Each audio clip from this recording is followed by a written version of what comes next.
Ne serait-il pas normal qu'autour de cette table, les citoyens, les usagers du transport public soient présents pour réfléchir à cette ligne 5, à son nouveau tracé, puisque la ligne 5 doit éviter le parc Montcalm, c'est un incontournable. Bonsoir, aujourd'hui je vous invite au cœur d'une bataille pour la ligne 5 du tramway. On se trouve actuellement dans le quartier d'Ovalie où le collectif pour la ligne 5 tient réunion d'information pour sensibiliser à la fois les habitants du quartier d'Ovalie et tous les habitants concernés par la ligne 5 du tram. Nous savons que cette bataille est importante pour Ovalie, pour le bien-être des habitants, pour le vivre ensemble, mais aussi pour la qualité de vie. C'est bien de créer un quartier en limite de la ville, c'est bien de créer un quartier avec un habitat dense, mais c'est bien aussi d'équiper ce quartier comme il se doit. Ovalie a besoin de la ligne 5 du tramway. En fait, là, on a retrouvé ce soir toutes les associations qui se sont mobilisées tout au long de la ligne 5, avec des associations qui se sont créées également, parce que des habitants se sont rendus compte que la ligne 5 était nécessaire pour eux, nécessaire pour le développement de leur quartier, de leur ville et de leur village. Nous représentons donc deux associations, l'association Montpellier Village Les Buisses et l'association des Vestales, pour à peu près 20 000 personnes concernées dans ces quartiers. Ce sont des travailleurs, ce sont des demandeurs d'emploi, des lycéens, des étudiants. On sait que de toute façon, c'est pas nous, associations, qui arriveront, c'est les habitants. Donc on mobilise les habitants viennent, et petit à petit, le projet grossit. Et quand on estimera être assez nombreux, on commencera à faire signer des pétitions, on commencera à aller dans la rue, et on pense qu'on nous entendra. Et je peux vous assurer que moi, là où je suis situé, j'ai des jeunes qui habitent chez moi régulièrement et qui, le soir à 22h30, n'ont plus de quoi aller en ville ou en revenir. Je veux dire au centre-ville. Et je trouve ça intolérable.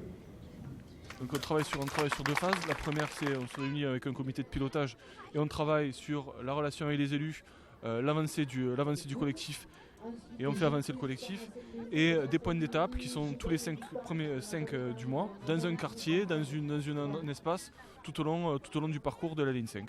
Voilà, on s'est réunis à La Vérune, on s'est réunis à Prades, on s'est réunis partout, suivant la zone. Ce qui est avancé par M. Sorel, c'est le problème du passage dans le parc Montcalm. Et donc nous, on a intégré depuis le début de notre mobilisation que le tram ne passerait pas dans le parc Montcalm. Et puis un problème de budget. Et donc le problème de budget, on sait maintenant que le département est prêt à financer, que la région est prête à financer. L'État n'a jamais fait défaut dans le financement du tramway pour Montpellier. D'ailleurs, ça se voit dans les logos apposés sur les beaux designs. Donc l'État est présent. Donc les financeurs sont là, à hauteur des financements. Donc le point chaud mis en avant étant Montcalm, il suffit maintenant de faire pression nous tous pour que l'enquête publique modificatrice démarre. C'est lui qui peut la démarrer en tant que président de la métropole. Il faut lui demander, mais vraiment clairement, mettre presque devant le pied du mur, faites-la maintenant, si vraiment c'est ça qui vous choque. Vous la faites maintenant, vous la démarrez maintenant, et nous on suivra. C'est urgent maintenant de faire cette ligne. Ok, on a pris acte, le maire a été élu sur ce programme, il ne touche pas au parc Montcalm. Ok, c'est le débat démocratique, on n'y touche pas. Par contre, la ligne 5, il nous la faut. Vous êtes pour la ligne 5 sans forcément qu'elle passe par le parc Montcalm. On parle justement de schéma modificateur, c'est ça ? En fait, ce qu'il faut qu'aujourd'hui, ce qui soit fait aujourd'hui, c'est relancer une enquête publique sur un nouveau tracé. Donc moi, quelque part, je me dis, où est l'équité face à l'impôt ?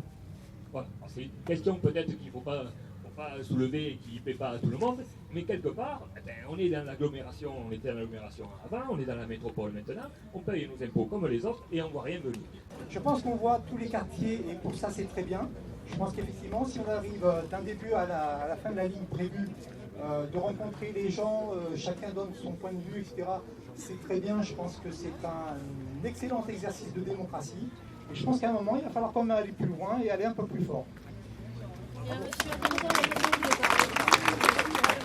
Mais de toute façon, le débat démocratique il peut se faire différemment aussi.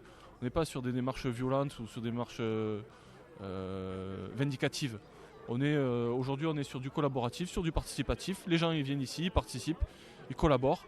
Et à un moment donné, c'est la demande de certains d'aller un peu plus haut, un petit peu plus fort.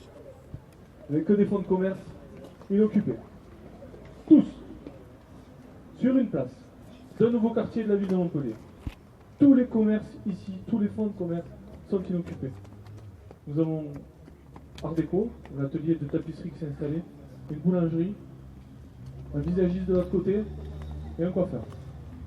C'est tout. Vous avez des fonds de commerce sur toute la place, vous avez des fonds de commerce tout autour du centre commercial Carrefour, il n'y a rien. Personne ne veut venir.